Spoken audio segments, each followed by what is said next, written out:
Welcome to Cybersecurity Connection. In this episode, we will explore ways to increase your chance of landing an interview, ways to target the actual job search, and certs inside of the cybersecurity IT field. We bring you, the viewer, a new nightly cybersecurity recruiter with at least one junior role and other cyber IT related roles. In this episode, I have Aaron Dickens from TEKsystems. Over to you, Aaron.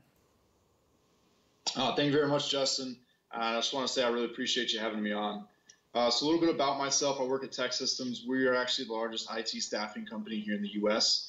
On our commercial side, we do a lot of work with Apple, eBay, Microsoft, Amazon. I mean, your vast majority are Fortune 500 companies. And then on our government side, we do a lot of work with your state and local companies, as well as Raytheon, Leidos, Lockheed Martin, you name it. We probably work with them. We do a lot of work with the different integrators in support of government programs. We unfortunately don't support the GS positions, but we do work for DISA, let's see what else, Cybercom, JFHQ Doden, Engine, SPAWAR, SOCOM. I mean, you name it, we probably support them somewhere. And so I do a lot of work with people with clearances as well as transitioning veterans, coming out of the military and doing whatever I can to help them out, to get them in the area that they're looking to go to, as well as helping them find the job that they're looking for as they transition out of the military. And as we were talking before the show, one key part that I wanted to stress to the viewers out there, it's not just with TEKsystems, or at least a big part of it is they want you to link up with them, connect with them, let them see who you are. It's not just about you applying for jobs. So you say you have a cybersecurity analyst position you apply for it. It's not just that. You also want to connect with the recruiter, because they might actually see a better fit for you either that same day or sometime in the future. Can you elaborate a little bit more on that? Yeah, absolutely. So Justin and I think we connected about maybe a year and a half, 2 years ago or so. And like I said, I do a lot of work with transitioning veterans. And one thing is, a lot of people coming out of the military, they're not always familiar with every single little piece coming out of the military as far as like what's going on in the commercial sector. So I really like to be there to kind of be the bridge to kind of help them understand what a lot of the different terms, just because, I mean, a Cisco router is a Cisco router. Like a lot of the policies and procedures change once you do get out of the military. So what I do is I try to help connect with people, kind of find out what their interest is and what they're looking to do, and then either point them in the right direction, help them with, hey, maybe check out this type of technology or this type of company. As far as different working environments, things like that, and really helping them connect the dots, so to speak, as they get out. Yep, and that's the point.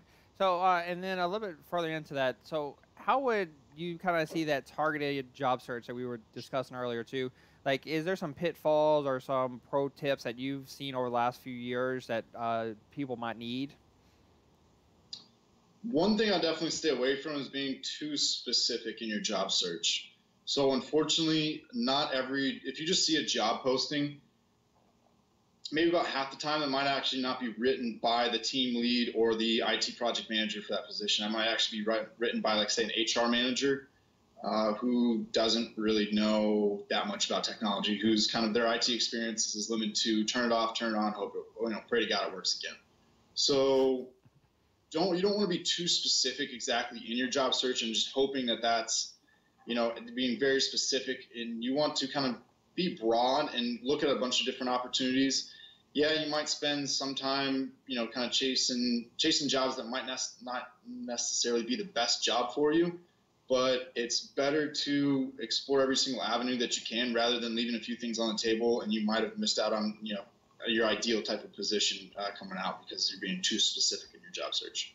Exactly, and so going a little bit more into that, so what are ways, so when we do talk about job search, what are ways that people could do to increase that interview? So let's say they are throwing out resumes, they are connecting with recruiters.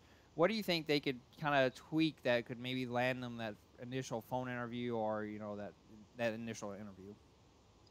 We definitely want to, we'll start with LinkedIn because that's where you and I connected. The more you can build out your LinkedIn, the better. As far as, just technical terms, little job descriptions of what you've done. I mean, just because you put in, like, you're a Navy guy yourself, if you just put in crypto technician, there's a lot of different types of crypto type work in the Navy. So if you go and actually be a little bit more specific about what you're doing, about the type of work, different things like that, then you can actually, you'll either eliminate some people who are kind of barking up the wrong tree, or also, bring other people who might be more interested in what you're doing because of that.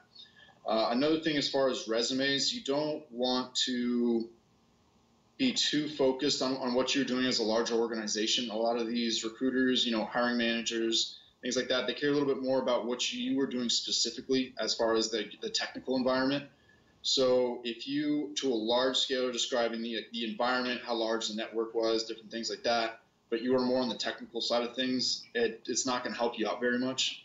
So you want to be more focused on, hey, I was, working with, if you're working with systems, hey, I was working with Red Hat Enterprise Linux. I was working with, VMware. I was working with ESXi, vSphere, different things like that, versus saying, hey, I was working with a large-scale system on a Navy ship that was worth $10 million. That, unfortunately, doesn't translate over as well on the commercial side. And yeah, so I've had a guest on before, probably last week. We kind of hit on that whole thing of there's certain keywords or items on that resumes that you need to have when you're actually applying and things like that, that hiring manager or that recruiter is looking for. So just throwing out $10 million, things like that, doesn't really convey what they're looking for. Yeah, I mean, and part of the reason is you know what you were doing, but myself, a recruiter or a hiring manager, doesn't know. So if you had someone on the same ship, or maybe someone with the same MOS who, I mean, you guys might understand, hey, this is what the network was. Like, say if you were in the Army working with the WinT network, and you just said, hey, worked with the WinT network. Well, to me, unfortunately, that doesn't mean a ton. I mean, I understand some parts of it, but you want to make sure that people from a broad scope can understand where you're coming from. If you start talking about, different KGs, if you said, TAC lanes, routers, switches, and different things like that, the more people will understand what the kind of environment that you're coming from. And also, if they're just kind of doing a general kind of shotgun search for people with that kind of experience, you're more likely to show up as well. And let's roll into that whole DoD certs that we keep on hitting on. This is the first time I've actually brought up that whole chart. So this is that 8570.01M. This is that the standard across the board. This is what all people are going to look at. So it's not just one item that will equal out one specific level. So take for this one, like CAS. I have CAS, right? So I have an IET level 3, IAM level 2, correct? But so each level has its own little wicket. So the CISP is like the gold standard, right? So you'll see that it's IET level 3, IAM level 3, ASAE level 3. So that's that whole gold standard. But there's multiple certs that can put you at different levels. So don't just be like, oh, I have to have Security Plus. That's not always the case. Well, yeah, but the thing is, it's a good level to have, yes. Oh, yeah. Yeah. You want to get as many certs as you can, because unfortunately, coming out of the military-specific training it helps you in the actual job that you're going to be doing once you do get out. Unfortunately, it doesn't really transfer over all that well on the commercial side once you're working with companies like Raytheon and Leidos, because of certain ways they bill out, like when they put in a bid with the government as far as for a position, they'll say, hey, for this level, people have CCNAs or CCNPs, different things like that. Now, you might have had the CCNA or CCNP training in the military, but if you didn't actually pick up the cert, fortunately, it's not going to do you all that much. So while Uncle Sam is still paying for it, please use my tax dollars for something worthwhile. Please pick up as many certs as you can getting out, because unfortunately, and it's still happening today, people getting out of the military, some with 5 years experience, some with 10, some 12. Some, I've run into even a few people that had 20 years experience of getting out, don't have the Security Plus at all or anything. And they were under the impression that, hey, I came out of the military, I didn't need it, so I shouldn't need it now.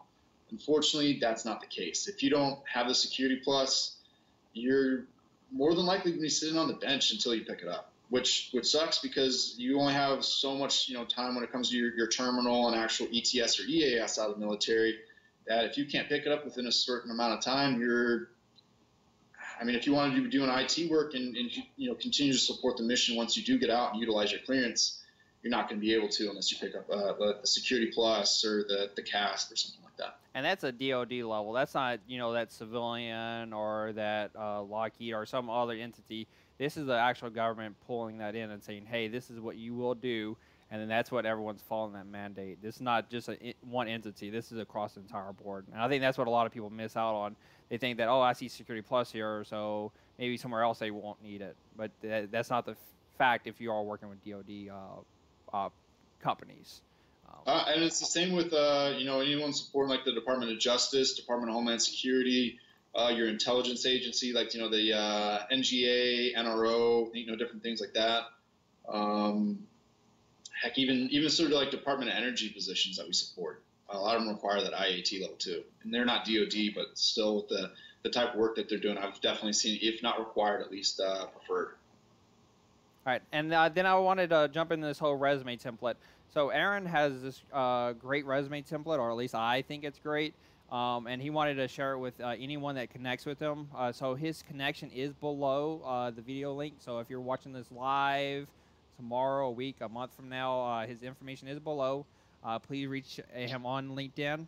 He has several resume templates that can be utilized. I've used them before whenever I was job searching over a year ago. And do reach out to him again because he spent over an hour the first time we talked getting me set up, getting everything in order. So he definitely put me on that right path for success.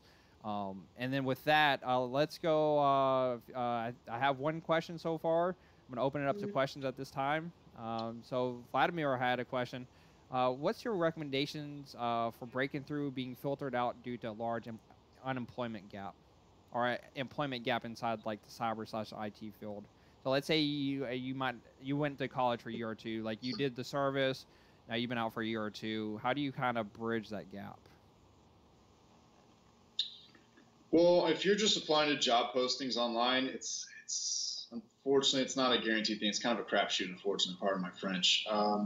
If you're just going directly through job postings, unfortunately, a lot of times those are managed by vendor management systems. So they're basically searching your resumes for, with algorithms, searching for, a certain amount of keywords, as far as time between jobs, different things like this. And if you don't match up with what the algorithm is looking for, fortunately, out you go. So the best way that I can recommend doing that is connecting with recruiters.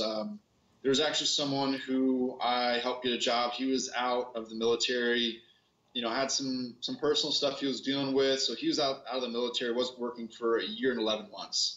And I was able to still get him a job, connect it with the right people at the right time, the right job. He's really happy with the work that he's doing. Still maintaining his clearance, still doing cybersecurity work from what he was doing in the military beforehand. And like I said, if he was, if he had just applied to just a job posting, chances are he probably would have gotten looked over. Now, I can't say that for a surety, but I can say that, hey, a lot of times if you're going to be looking at a large gap, even if it's for school or anything like that, connect with a recruiter. Even if it doesn't necessarily have to be me, but someone from Boeing or Raytheon or Apple, eBay. That personal connection where you can really say, hey, this is what's going on. Maybe you had to take care of, there was a death in the family, or, your father was sick or something like that, so you couldn't work because you were taking care of him. That's a lot easier to explain rather than just applying to a job posting and, kind of crossing your fingers and hoping that it'll get through. And that's kind of the reason why I started this a little over 2 weeks ago. This whole piece is there are people out there that are looking for jobs. There's open jobs there. So I link them to that job board and to that recruiter, and I give them a face to look at and show them that, hey, this person's open and available. So if you are actively seeking that position and things like that, each day, reach out to this person. If they don't have it, the next person. Just it's about hitting the road, taking that step, and just keep on going and learning more about the field and things like that. And I think I'm gonna see if I have a few more questions. But while we're waiting on maybe one or two more questions, is there anything else you want to let the viewers know? One thing what you told about like hitting up a person if they don't have anything, like connect to the next person. One thing that's important is to nurture relationships. So you don't want to, and the same thing on my side. There's people like, such as yourself that I've kept in contact for quite a while.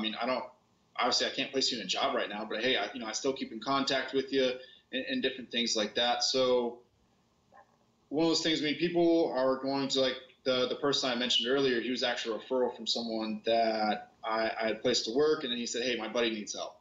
So chances are, if I'd seen someone that had been out of work that long, I mean, I don't know, it would have kind of been like kind of a 50-50 thing, like, hey, like what's going on here? What are the red flags? But because he was a referral, kind of got the inside scoop on the situation. I was like, hey, I'm gonna go to bat for this guy and take care of him.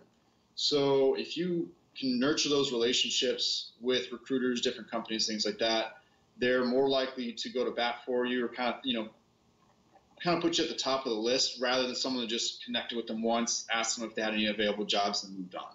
Yeah, and that's the thing too, is like that whole relationship. So if you see that, hey, you want to work for, let's give a list of like say 10 10 companies.